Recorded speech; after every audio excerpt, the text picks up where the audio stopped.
The 940 series solid poly tubing from Irrigation Direct is used with drip irrigation for main and lateral water lines. It has a .940 outside diameter and a .820 inside diameter, giving the tubing a .060 wall thickness.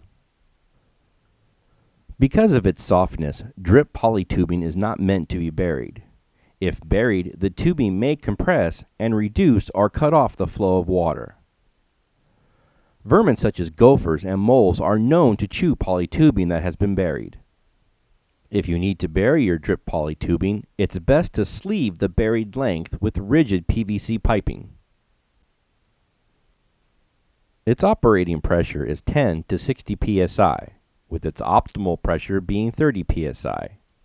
Its maximum flow rate is 480 gallons per hour. It's manufactured from high-quality polyethylene resins with UV inhibitors.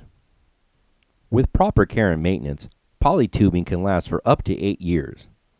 Using mulch over the tubing will help extend the tubing's life.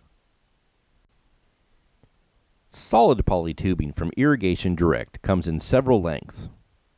There's our 50-foot,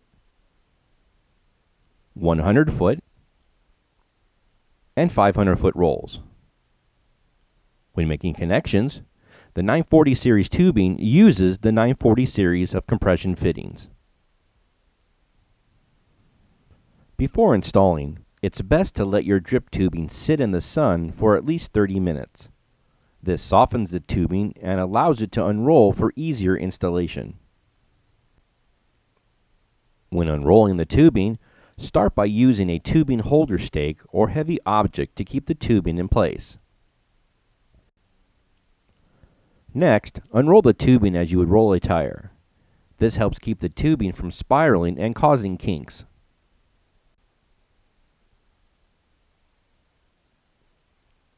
Once unrolled, use tubing holder stakes at 5 to 10 foot intervals to secure the tubing in place. Now your tubing is ready for drip emitters or micro sprays. The 940 series solid poly tubing is just one of many professional irrigation products available from Irrigation Direct.